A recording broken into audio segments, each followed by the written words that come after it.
Armbar, I just got back the odd copy from our sponsors. Can you do the read for me? Oh, boss, you know I can't read. Right. Oh, look, it's Doubletail. Barry, can you spare a minute? Sure. What's up? Also, I'm pretty sure I asked you not to call me Barry. Well, Barry, our sponsors gave us this ad copy to read, and unfortunately our friend Armbar here can't read, so can you do the promo for us? Sure thing. Hey there, sports fans. Baragon Doubletail here to remind you Bard Rock Cafe is brought to you by Dragon Master Games. Shop at their online storefront for your D&D and TTRPG products, as well as collectibles. We're now also partnered with Fanroll, who make high-quality dice sets, dice bags, trays and towers, and other accessories. Follow our affiliate link and use code BardRockCafe at checkout to save 10%, and a portion of your order goes to support the show. Finally, you can also support the show directly by subscribing to our Ko-fi. Subscribers get access to wild rewards like exclusive bonus content, tarot readings from Rook, social media shoutouts, and tabletop games with the cast. As always, all the relevant links can be found in the show notes. Now, let's rock. Support the show, or I'ma come near ya. You can't threaten your listeners. It's not a threat, it's a promise. Support the show, jabronis.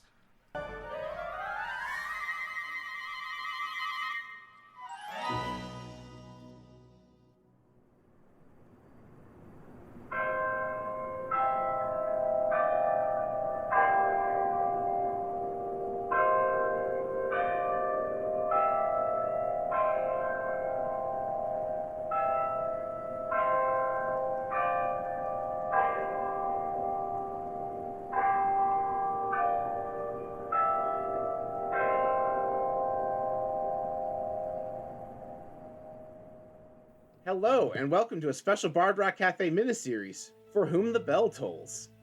I'm Paul, and I will be your Dungeon Master for this adventure. We saw in a previous podcast episode, planes are being purged from existence. In this miniseries, we're going to follow a group of adventurers trying to escape one of those such planes, the Abyss. Before we jump into the story so far, I'd like to go around and introduce our players and their characters.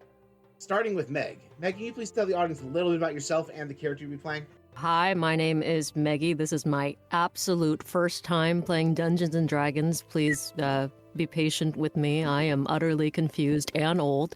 I am playing Megara. She is a fighter with a mysterious past. She's a wanderer with a lot of past misdeeds that she's making up for by lending her aid in any honorable quest she can join. Fantastic. We also have, returning from the one-shot we did for Rook's background, we have Dylan. He will not be reprising the role of XR, though. It was SR, yeah. SR. Sorry, I did not enunciate well. Despite popular demand, I am back. This is my 3700th game of D&D. I have dice and I have paper character sheets, and I'm also old. Today I am playing Prefect Lysander Carex. He is a human member of the Army of Kenya, the 8th layer of the Nine Hells. He's here in the Abyss as part of the Department of Special Weapons and Tactics 44th Expeditionary Force.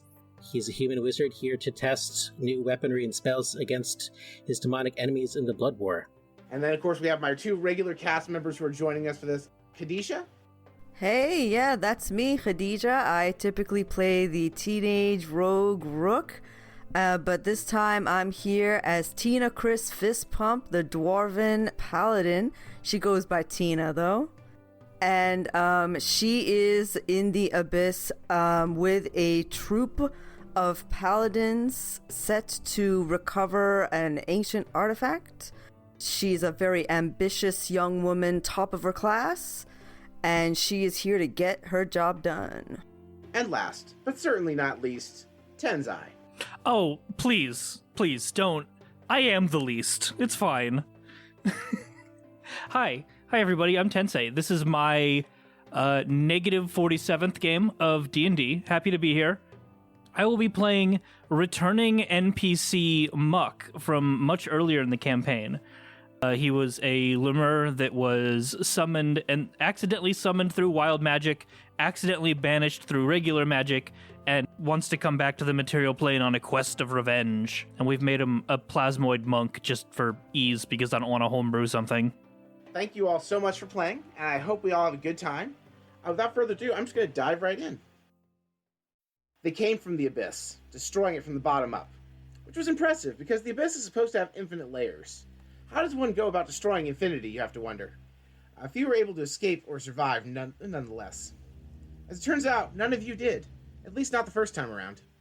Your last memories are of you dying, moments, simply ceasing to exist as reality crumbled all around you. And then suddenly, you're whole again, just a pop, and you're back where there was nothing left before. You're not where you left off either. Regardless of wherever you were in the Abyss the first time, you find yourselves in a courtyard, outside a magnificent portcullis gate, glowing with purple necrotic energy. Around you are peculiar stone structures forming a circle, with the portcullis in the northern center of the circle. Above you, for lack of a better word, is a hole in reality. What do you all do? I'm going to look at the hole in reality and attempt to discern its nature. All right, go ahead and roll investigation. All right. So that is a total of 23. Ooh. All right, with the 23, you recognize this as specifically a hole in time, known as a fractal. You see bits and pieces of like what you recognize to be like the past, like some events you recognize from like major history or personal history, just like warp fragments that seem to be occurring out of order. You also see what you determine to be probably the future. You also realize you should not stare at a fractal for this long. Go ahead and roll a wisdom saving throw. Alrighty. Less impressive. That's an 11. All right, with an 11, you are going to take 1d6 of psychic damage. Let me just pull out my digital roller. Hey, I can roll my own psychic damage. No, the DM rolls damage on you on this podcast, sir. Fine. You take a crispy 1 psychic damage. Alright, I'll allow it. All right, do you share this information with the group of presumably strangers around you? So, I guess I'm going to behold them briefly, and then ask the Lemure in Infernal to identify himself. Or itself, rather.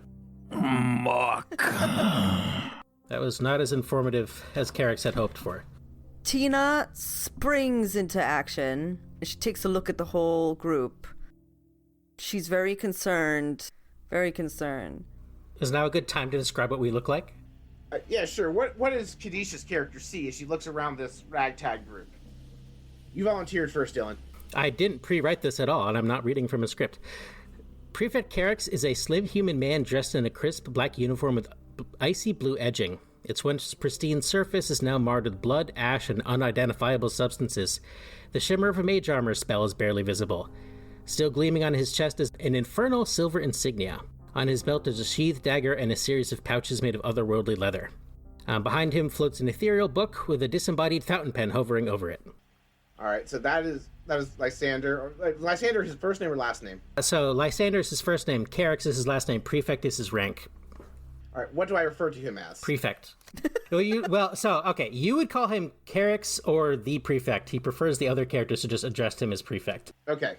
Yeah, you can call him Carex. That's fine. What? I'm sorry. No. Thank you. I was like carrots. Carex is a genus of weed, I believe, but it's a cool Latin-y sounding name, so that's what we went with. Not plural carrots. Orange. Yes. No. No. What does Muck look like for the audience? Muck looks like the Pokemon Muck, but like 3 feet tall. That's it. It's real simple. Purple and more different purple pile of sludge. I was gonna say, is it a lowland muck or like the regular one?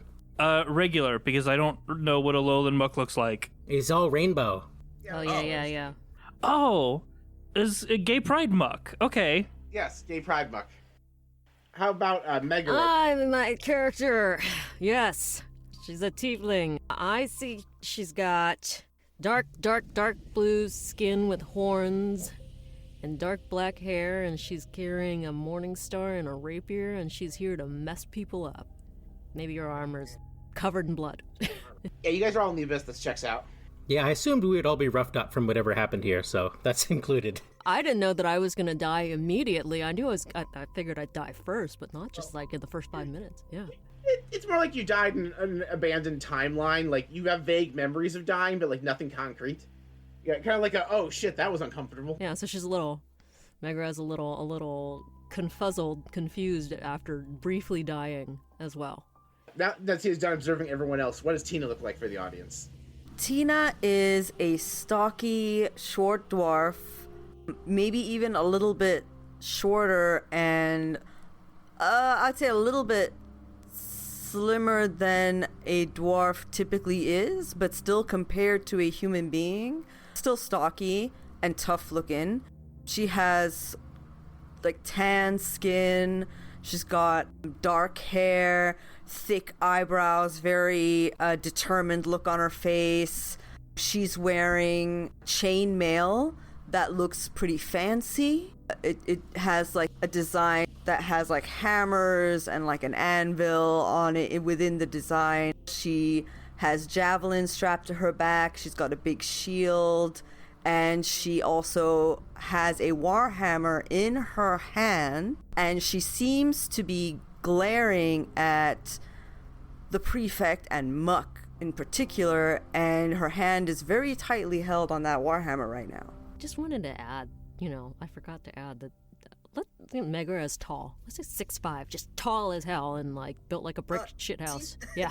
Tieflings are kind of short. Just damn it. No, it's fine. That means you're just a really jacked tiefling. That's what I want to be a jacked tiefling. I mean, it depends on what your extraplanar ancestry is, right? So Prefect Carex is going to look over the tiefling and try and determine her extraplanar ancestry. You want me to roll Arcana? Yep, absolutely. A pathetic roll, but I have a high bonus, 15. All right, the 15, you recognize certain similarities, albeit not the devilish skin color, of the archdevil Moloch. With a 15, I'll also give you Moloch is known particularly for being a powerful archdevil, one that challenged Asmodeus for control of the Nine Hells, but failed to do so and was relegated to relatively low stature in the Nine Hells after the fact. He still had a decent amount of power, but he was not high social standing because he got put in his place by Asmodeus. Would Carex remember what his relationship is to Mephistopheles? I don't, so no. All right. I guess it's beyond Carex's notice, as he's more of a day-to-day kind of guy.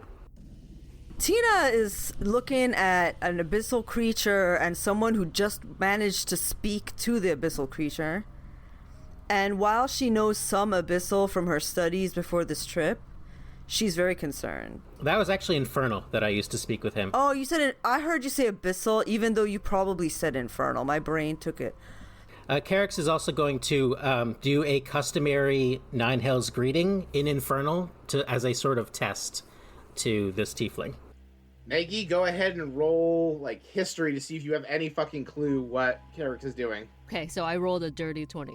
So with a dirty 20, you know exactly what the fuck he's doing. You know the pomp and circumstances of all this. Whether or not you want to show him that is up to you, but you know exactly what he's doing. I want to show him that I know exactly what he's trying to do. All right, both of you roll performances. You can do this infernal greeting better. Okay.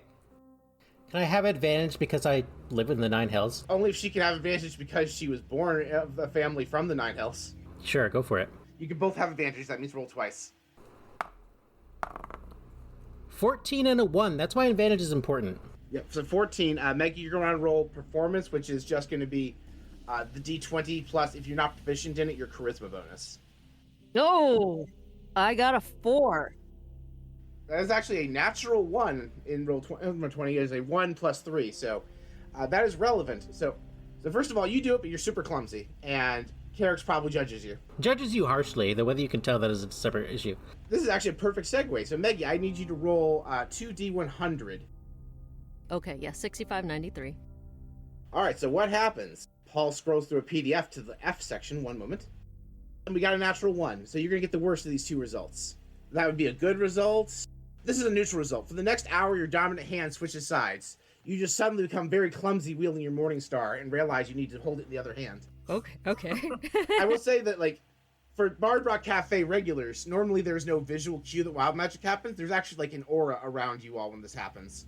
So, you watch, a dim aura kind of surround Megara as her hand becomes clumsy. Oh, yes, that. Oh, you actually have, a guy walk in, he's like, oh, good, it worked. The voice of an old man speaks to you, seemingly out of nowhere. I wasn't sure it would. Time's a tricky thing, you see. I don't normally mess with it, but some fool devil already pried the door open for me, and these are desperate times.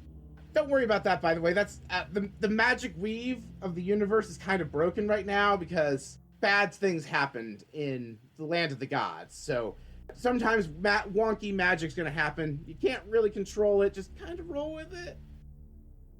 That's kind of what he says to Megara. So I switch my dominant hand with the big ass Morningstar. What do I do? Like, what am I doing now? Is everyone staring at me because I'm clumsy as hell? Like, Well, kind of. You have a glow on you. Yeah, I feel like everyone's staring at the random old man who just appeared out of nowhere without any of you seeing this. Like, you see before you all, this guy has pale skin and wrinkled flesh and a gnarled cane, garbed in rags with a tangled white beard and rotted teeth. He hobbles toward the center of your makeshift group. Something not of this world is destroying the abyss, or will soon. I managed to pull you all back here just before it all started, but there won't buy us much time. The name's Czar. Pleased to meet you. Where exactly is here? Says Tina, finally opening her mouth. Oh, this is one of the layers of the abyss. You all were on the abyss before. This is actually Baphomet's lair. He's like the Minotaur guy with the maze. This is going to be tiresome, says Carex. But yeah, that's just random magic. It's been happening more and more since the thing happened. You'll learn more about the thing later. It's very tiresome, but basically there's a thing trying to kill the gods, and it's also trying to eat the abyss, which is why we need to get the fuck out of here. So while I do wish we had time for pleasantries, we really don't have to, so I'm gonna cut to the chase. This plane is starting to collapse. Any normal attempts to open a portal or plane shift out of here are failing. Fortunately, there is a powerful magical artifact here in the abyss that can do just the trick. I know one of you got stuck here searching for it, and he points his gnarled cane at you, Tina. Yes, and you must have separated me from my troop, and I want to get back to them. Thank you very much. Well, separated is kind of a... I'd say that's a misnomer, dear. I can only save one of you. The hole in time is only big enough for one of you. There's kind of like a temporal duplicate of you in the place where you were that's destined to die. You have a chance to live. What the... Oh, yeah, the past version of you, already dead. They're dying as we speak. Listen, old man. Getting the artifact, hopefully, will redeem what the hell you just did, but you're gonna answer to me for not saving my entire troop. Yeah, some people just can't be thankful. Anyway, for the rest of you who don't know what this artifact is, the Book of Exalted Deeds is an ancient and powerful holy artifact, laid in with a fraction of the power of the gods themselves. Virtually indestructible, it is capable of doing great things that defy the rules of magic. One of those things is opening a gate to the material plane out of this doomed, literal hellhole, I'd wager. The problem is getting it, which is why I brought you all here. Carex is trying to judge if he can just fly through the temporal hole. Oh, no, you don't want to do that. That is a fractal. You'll scatter yourself across multiple timelines and cease to exist. Don't do that. Part of you might make it to a timeline, but you have no guarantee which one and how much. So we have to play Baphomet's little game to get out of here, then. He is very busy at the moment, keeping his... he's protecting the maze, and he's trying to keep from being absorbed. The maze is more resilient than most of the other layers to how complex and magically weaved it is, which is why it's going to be one of the last layers to collapse. Fortunately, that does mean Baphomet is a little weak, as he's using all his power to keep his layer in control until he can find a way out himself. But unfortunately, the book is in the center of his maze. Where's the entrance to the maze? Oh, it's that portcullis right there. He points his gnarled cane at it, and then he taps his cane to the ground, and a three-dimensional display of the maze appears before you. Only it's not stationary or static. It's constantly shifting, changing direction, dimensions, overall layout. So it's kind of spherical, but kind of like the way a water bubble is, where it kind of warps and bends. The book is inside the labyrinth. The maze's magic is particularly resilient. I already covered that. And in the book, at the center of the maze, is what we need, and we can portal out of here. I just want to note that Megara has no idea what the hell is going on and is just wondering whether or not killing this old dude with the Morningstar would be a good idea, but will not do it. That's where she is. Yeah, he sees the look in your eyes. He's like, I like your moxie, kid. Oh, you're one of Moloch's brats. That's interesting. Moloch? Tina is like, who am I surrounded by? I mean, all tieflings are descended from some sort of devil or demon, dear. That shouldn't be a surprise. You know, it's a nature versus nurture thing. Megara, are you evil? No. See? She's not evil. We're fine. Oh yeah, cool. That's great. Definitely not evil. Very much not evil. I knew I should have taken that feat that gives me photographic memory. I'm going to at least look over the maze as closely as I can to try and learn and remember what I can from what he's showing me. Roll investigation first, and then you are going to roll wisdom saving throw because you're trying to memorize a non-Euclidean space. Really fine. We'll start with investigation. Not too bad. Total of 20. With a dirty 20, you are able to get like a glimpse of the first few rooms. I'll give you advantage on checks in the first 3 rooms to make decisions where the best way to go is. Now roll wisdom saving throw because you're trying to memorize a non-Euclidean sphere. I have no regrets. Aha! Much better than last time. The total of 20 again. Yeah, you're fine. You have a mild pain in your temples, but you're fine. I mean, I live in hell. It's fine. So do any of y'all have any more questions before the lit reality ceases to exist around us, or can we get going? The less time I spend in the abyss, the better. Let's go. Tino marches towards the portcullis. Presumably the other 2 of you also come along. Yeah. Muck, when we get there, marches through the portcullis. Megara is shuffling along behind everyone because she still doesn't know what the hell is going on. I'm trying to figure this out. Can I, try to use my athletics to run through the maze? Through the whole maze? Or could I try to persuade this man to just let us do whatever without making us go through a maze? It's not, he's not Baphomet, it's not his maze. He's trying to steal the shit from Baphomet to get out of here. If you ask him that, he's like, oh yeah, I'm just stuck here like you guys. This isn't my maze. It's Baphomet's maze. He's like a big cow man. You know what? Tina doesn't trust him. The way he answered that, she doesn't like that. She's going to use her insight to see if he's lying and that he's not secretly Baphomet. Go ahead and roll insight. Paul, we've seen through your entire game. If it is Baphomet, we probably shouldn't piss him off anyway. Alright, give me a second to open this guy's stat block so I can roll opposed. You mean opening Baphomet's stat block? Right, it's 15. So he rolled a 17, so I will say with how close those 2 rolls are, you suspect something's off, but he's not Baphomet. Why would Baphomet have people helping him steal from his own maze? Okay, something's up with him though, so he is sus, okay. I'd like to use my divine sense, because now that I know he's sus, I'm gonna use it. Boom. I'm detecting. Yeah, so you look and, first of all, the tiefling pings as a devil, because obviously. Muck pings as a devil, because obviously. And this guy pings as a fiend. Okay, jigs up, old man. You're a fiend. Yeah, but I'm just trying to get out of here like you guys, and he changes into a dark-skinned man. Is it so surprising that there's a fiend in the abyss? I'm surrounded by fiends and devils right now. Anyway, my name is Gratzt. I'm a demon prince of indulgence. I'm just a party demon.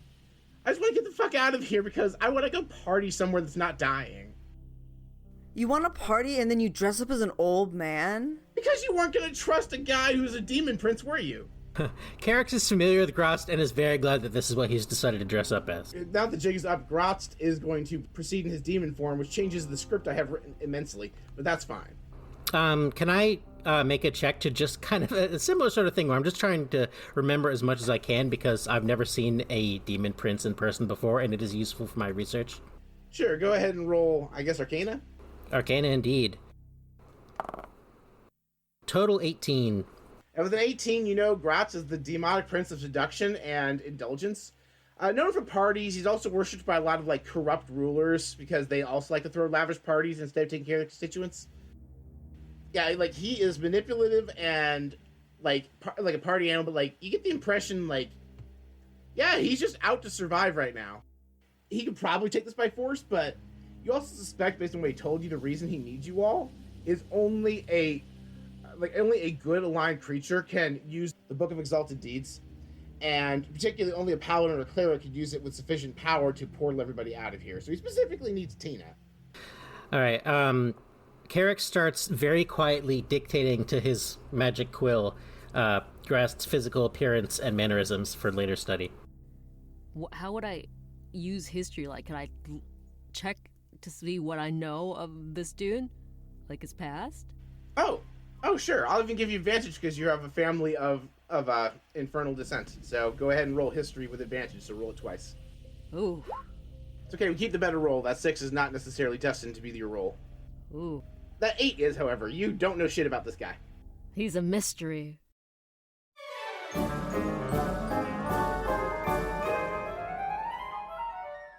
Epi, we just opened up a gift shop to help raise funds to rebuild the Bard Rock. Look at this fancy new design. I'd love that on a new t-shirt. You are transported to a world of t-shirts, all identical. You can feel your sense of self slipping away from you as the shirts reach out and grab you and assimilate. I cast Dispel Magic. Epi, where'd you go? Wild magic. Don't ask, it was terrible. So, where's the gift shop going to be? Oh, well, we have two storefronts, bardrockcafe.redbubble.com and tpublic.com/users/bardrockcafe, so anyone can support the Bard Rock. You know, the coffee mug is really cute. And that's not all we sell. We have t-shirts, hoodies, children's apparel, baby Bard onesies, Rock notebooks, Cafe's gift shop stickers. is now open. Sales go to support the show, so if you want to help out and also get some cool Bard Rock Cafe merch, go check it out. And that's everything we had so far. Epi, are you listening? Did you say something?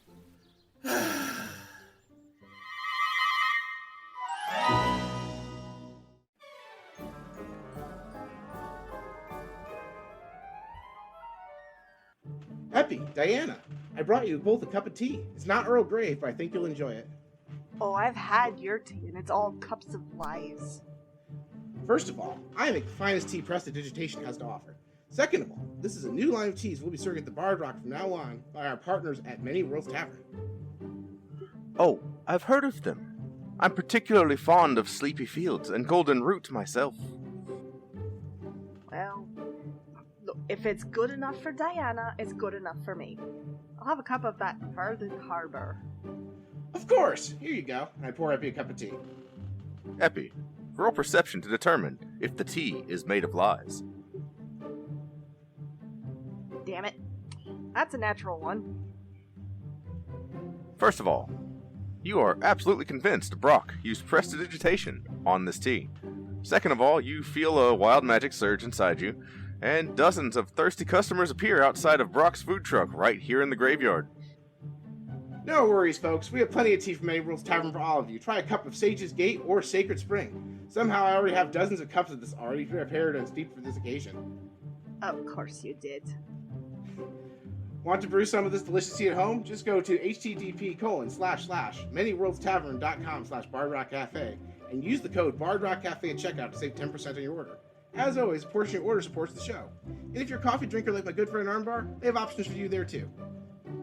Brock, I'm happy for you and all, but get your food truck and all your customers off my lawn. Sorry, Dan, I can't hear you. This tea is selling like hotcakes. And so are the hotcakes. Bye, everybody.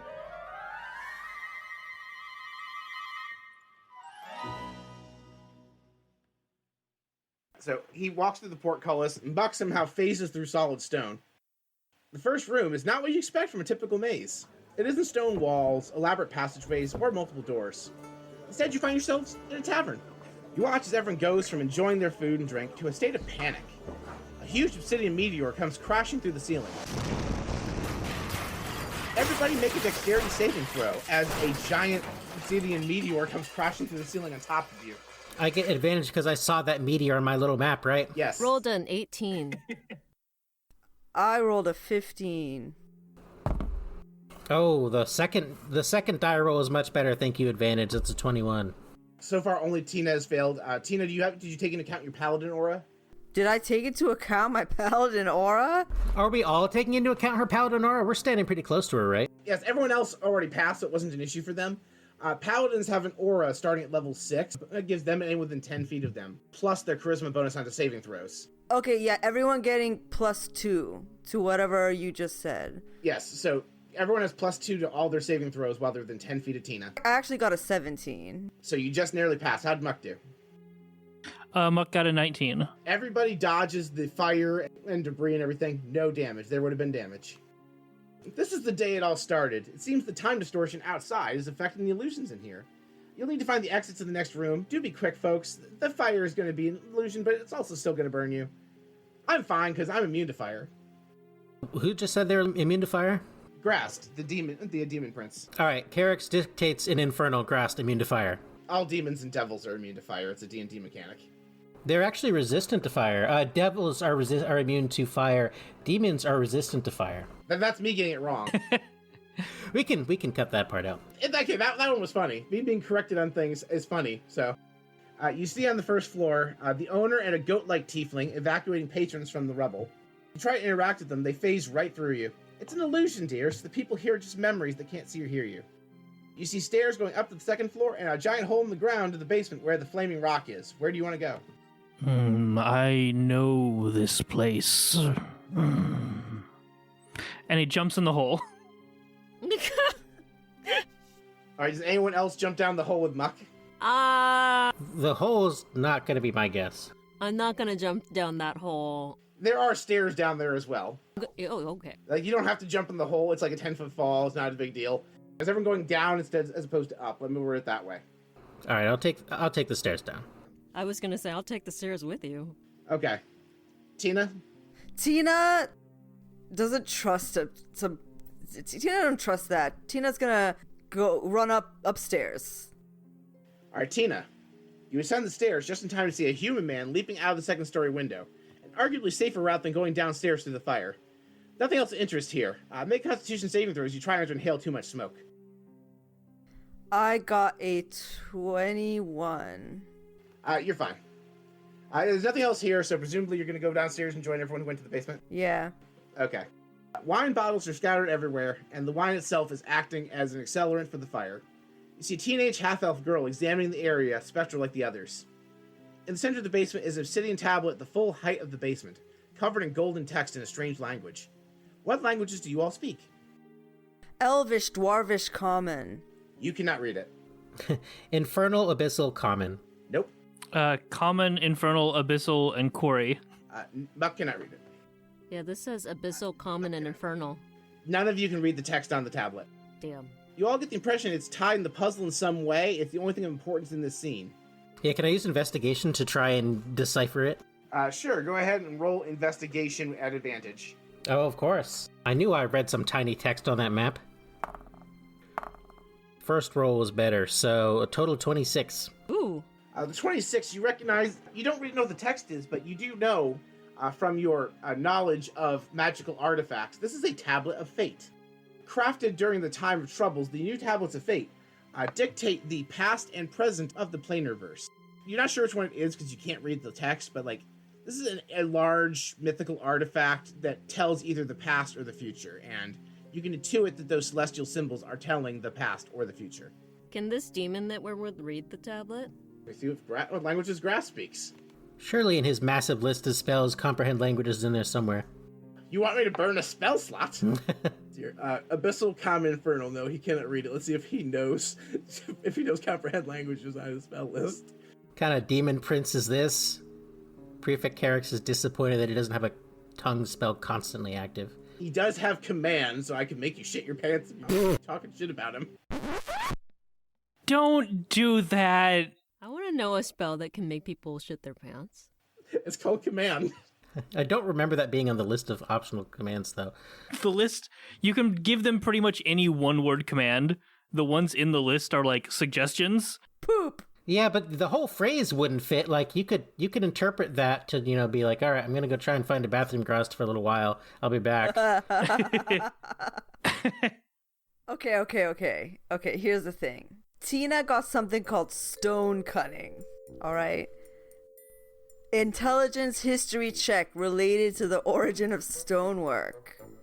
Can I do it? Okay, you have advantage investigation, yes. Go ahead and investigate at advantage to see what you know about this Tablet of Fate. 15. So you know, at least in the history of the Tablet of Fate, they were crafted after the trickster god Cyric killed Mystra, the goddess of magic, and then destroyed the Tablets of Fate. You know this specifically because the dwarvish god Morodin is one of the gods that trapped Cyric in his chair by crafting very, very tough chains. These were remade. How did this get here? Maybe you should investigate, Dwarf. Why don't you touch it and get a closer look? Why don't you touch it? You're far more resilient than I. A pseudopod emerges from muck and reaches out towards the obelisk. Touch. What reaches out of muck? A pseudopod. Oh. A pseudopod is just like a tentacle-like tendril in D&D. It's what like things that don't have tangible limbs use. It means like fake foot, right? It's what amoebas use to reach stuff. All right, when Muck touches the tablet, a doorway made of light opens on the side of the tablet for you all to proceed. Touch. No. Tina's eager to go in. Carex will wait to make sure that Tina isn't immolated, and then afterwards we'll go in. All right, yeah, no one's emulated, that's fine. You find yourselves in a more typical room you would expect to find in a maze. Before you are 3 doors, one to the left, one to the right, and one to the center. That's it. No defining marks or anything, just 3 wooden doors, otherwise identical. Mega wants to investigate the middle door. All right, roll investigation. I have a 15. All right, with a 15. Sounds very quiet. You don't see any signs on the door of like traps or anything. Investigating the center door, you don't detect anything in particular. You hear like the sound of like gears turning in the left door faintly, like some sort of machine. The right door also is making no noise. You're confident there might be a trap of some sort on the other side of the left door with a 15. So you've narrowed it down to 2 choices. Carex says, Lemire, do you remember anything about this room? No. Room new. I think, probably. Paul can correct me if I'm wrong. This is just a regular ass room in the maze. Not all of them are recreations of the Bard Rock Cafe podcast. Okay, alright, yeah. Right, so you narrowed down to right and center. What is up with these doors? Are there windows? Is there keyholes? What's up with these doors? Can I force the demon prince to go through the left door? I mean, you're welcome to try. I don't think we can force Grouse to do anything. Yeah, can I try to persuade the prince to go through the left door? Sure, roll persuasion against his insight. He has a plus 12 to insight, and he has a 17 on the die for a 29. So when you're like, oh, hey, maybe you should check out the door, he's like, I get the impression you're trying to trick me. I appreciate your moxie, kid, but stop doing that. Fail. I'm going to look at the door and see if I can detect any magical influence in either of the remaining doors. Sure, go ahead and roll Arcana. Oh, that was less impressive. Not that bad. A 19 total. With a 19 total, you detect no magical influence on either door. These are ordinary-ass, mundane doors. You do detect a minor enchantment that like makes them shut behind you once you've committed to one. Okay, so we can't experiment with them too much. Do you say anything out loud about the door? The door will shut behind us once we go through? Nah. Okay. Tina cannot destroy every door. Not with that attitude, she can't. So there's gear sound behind one of them and no sound behind the other one? Correct. If you want to roll investigation on the... there's 3 doors. Left door, definitely trapped. Right door and center door, you're not sure. If you want to roll investigation, you can try and intuit more about the other 2 doors. Man, what's that plane that's full of grinding gears? We don't want to go to that one. That's Mechanus. There you go. I'm gonna investigate the door to the gears. Well, that door you already ruled out. You're trying to investigate the other 2 doors. Oh, then I investigated a different door and I got a dirty 20. With a dirty 20, you can look at the center door, you look at the right door, and you realize the floor on the edge of the, like, you know, like that little bit that goes from, like, one side of the door goes to the other in the floor? I don't know if there's a word for that bit of flooring, but there's a slightly different color in the paneling, whereas, like, the other 2 are consistent. You get the impression that there might be, like, a series of pressure plates on that side, leading you to believe the right door is also potentially trapped. There's only one door, guys.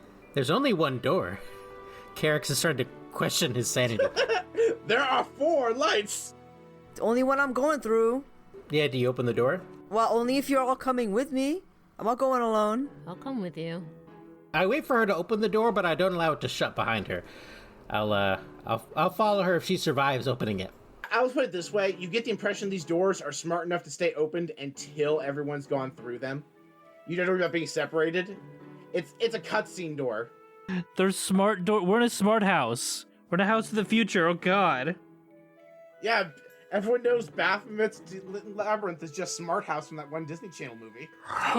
Baphomet is Elon Musk, and this is an AI house.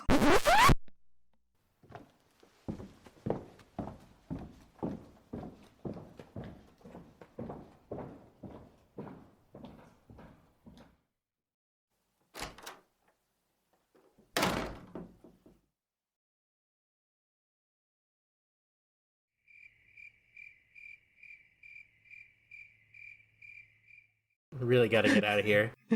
Fuck, we gotta leave. So you enter an area with a series of corridors that make one elaborate turn after another, but no traps. So you have a couple minutes. Do you have anything you want to discuss amongst yourselves while you're just walking? It's just like a long hallway with a bunch of turns. There's no like traps or anything. You clearly picked the correct path. Can I use that time to cast a ritual spell to get my unseen servant? Sure, you got 10 minutes. Alright. My unseen servant, I was gonna say appears, but that's literally not true. He's there, though. Just so you know, an unseen servant is, as you might suspect, a little ghost friend that nobody can see.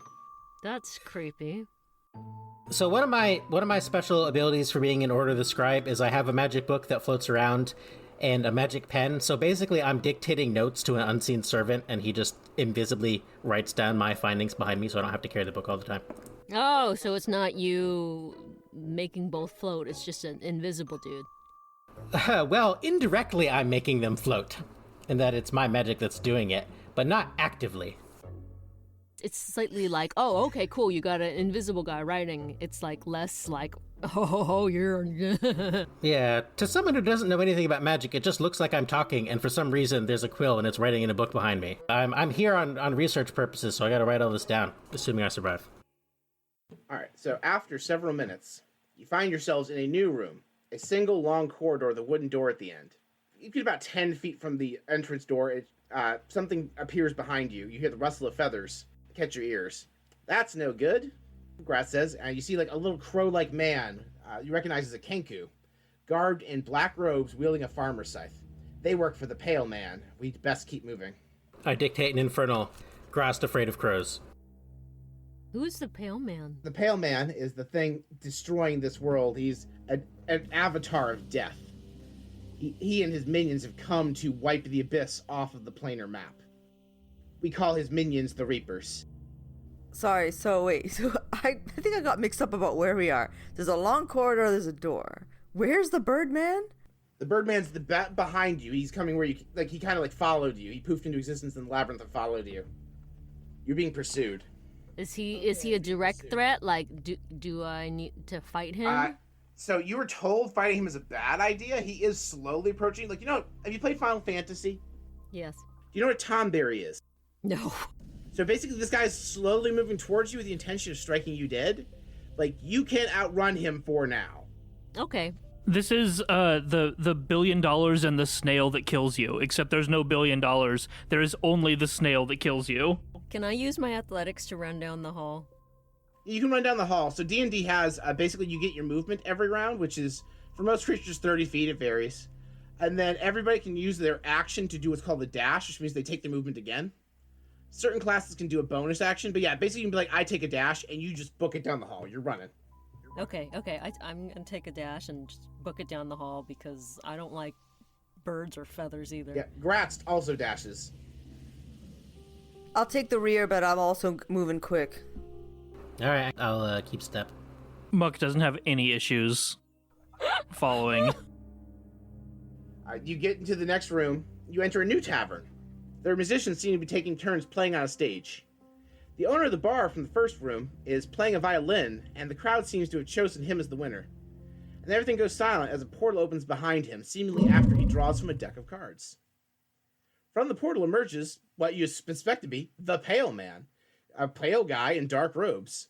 The violinist challenges him to a duel. He produces a rose gold fiddle. While the two are playing, you see the Reaper from before emerging to block the tavern entrance, no doubt the actual exit to this room. You cannot outrun your fate, a cold, calm voice says. You realize this is the Pale Man, his illusion having more life than the others. His eyes are fixed squarely on your group as he plays his golden fiddle. Shit, he sees us. The fate of this plane and all its residents is written. It cannot be unwritten. Accept your fate. The Reaper approaches you from the door, scythe raised. It's just one Reaper, though. What do you do? Attack him? Yeah, are we rolling for initiative, or we still have a chance here? It depends. You want to fight him? If you want to fight him, you're rolling for initiative. There's another action D&D you can do called Disengage, where you can pass an enemy without them getting to attack you. You could just be like, I use the Disengage action to run past this fucker to the door. Do you think that this battle is a battle too hard to win right now? I'm asking players. everyone else, like, are these, because I don't know who these, like, these are all new to me. Like, are these evil villains? Are they too hard all together in this one room to fight? I want to attack. Screw it. Well, We already dead. that's technically true, but one of us can still live. Well, let's see. Can I size this guy up? He's an interplanar creature, right? I should be able to get an idea of his capabilities. The Pale Man or the Reaper? I'm not going to try to fight the Pale Man, the Reaper. All right, yeah, go ahead and roll Arcana to size this thing up. All right. That's pretty good. A 27. The 27, you recognize this as, like, you see like a bunch of different magical like ticks and markers on this thing. One thing you recognize is you see like a scar kind of like down the middle, and it seems like it's almost too symmetrical. You realize this thing might replicate the same way an ochre jelly would when killed. It's just going to keep duplicating every time you kill it. So you can kill it to buy yourself time, but if you kill it, more of them will spawn. It'll go from 1 to 2 to 4. So you want to avoid fighting them as long as possible. Because 1 is not that hard, but 2 or 4 or 8 might be. All right, so I'll say we should bypass it if we can. Let's book it. Yeah, so let's disengage, I guess. And I guess I want to try and like run past and maybe like shove him, get past the doorway. So actually, this would be a good one for Meg. Meg, what you could do is you could roll athletics and just push him and not deal damage, just knock him down. Okay, Go ahead and roll athletics. Yeah, just like you're just pushing him. I'm pushing him. I got a 22. Okay, 22. Yeah, no, the crow falls on his ass. Yeah! So he now has the prone condition, which means he has to use half his movement on his turn to stand up, which means you guys are gonna be long fucking gone. Awesome. Yeah, I pushed someone. All right, so the next room, you see obsidian walls similar to that tablet of fate with golden sigils on them. Only these sigils rearrange and shape into text you can all read before projecting into your mind the story of one among your number. Carex, tell the party a story of your character's life, and basically what's going to happen is the room is going to project images of this story for everyone to see into their minds. Okay. Carex is one of very few mortals to willingly join the armies of the Hells. His reasons are his own, but this unusual situation allowed him to advance much more quickly than mortals normally would, and earned him the ire of some of his immortal colleagues. This has been a constant struggle for him, and many of them refuse to follow his orders, but he has still managed to place himself as a researcher who takes numerous trips into the abyss, such as the one that landed him here. And so everyone sees an abridged version of you climbing those ranks, just one success after another over time. Probably a misstep here or there, but for the most part success. That's how climbing these ladders works. Mm-hmm. The flashback ends, and the light is slowly dimming. The door hasn't opened yet. You all have time to reflect on what you just saw. What would make you want to join their army? I don't get it.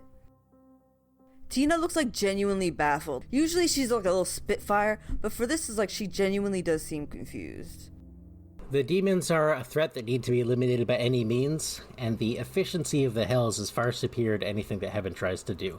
Now, had I known that the Abyss situation seems to be taking care of itself, perhaps things would have been different, but I've still found a place within the Hells that I never found in the prime material plane. As you finish that explanation, a door of light opens up, allowing you all to progress. Well, that's enough of that. Carex walks into the door. Tina looks thoughtful. She walks through. Megara thinks he's a nerd and walks through. I mean, he's an Order of the Scribe Wizards. That's not really inaccurate. And I assume Muck just continues trudging along. This has nothing to do with Muck's personal quest. He walks through the door. That's fair. You find yourselves, once again, in a stone room, this time with a single door that refuses to open. You realize the room is filling with sand, falling from a stone grate in the ceiling. You have very little time until the room is full and you're buried alive. Oh. And that's where we're going to end tonight's session. Oh. I actually had an idea this time. We'll see if I remember it next time.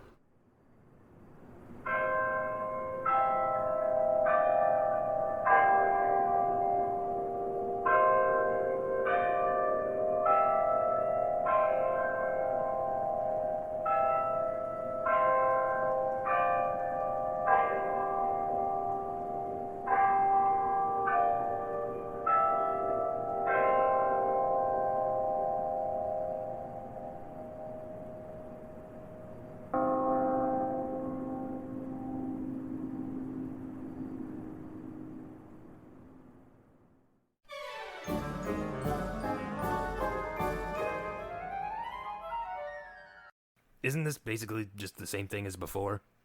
Do you have a degree in marketing? Because I have a degree in marketing. He's got you there, Doubletail. Your only degree's in the School of Hard Knocks. Sure, whatever. A paycheck's a paycheck, I guess. That's the spirit. Thanks for listening to Bard Rock Cafe. We have the best fans. Remember to follow us on social media so you never miss an update, and be sure to check out our sponsor, Dragon Master Games, for your TTRPG needs. If you aren't already, consider subscribing to the show on Ko-fi to help cover production costs. Subscribers get special rewards like their own channels on the podcast Discord, personalized messages in the mid-roll ad spot, and more. And of course, we're partnered with FanRoll, whose wide variety of dice and other tabletop accessories are sure to have something unique to add to your table. Links to all that stuff can be found in the show notes. Okay, now in the promo with your patented people's wink. We did this bit already, but sure. I wink in a podcast, and it's really good.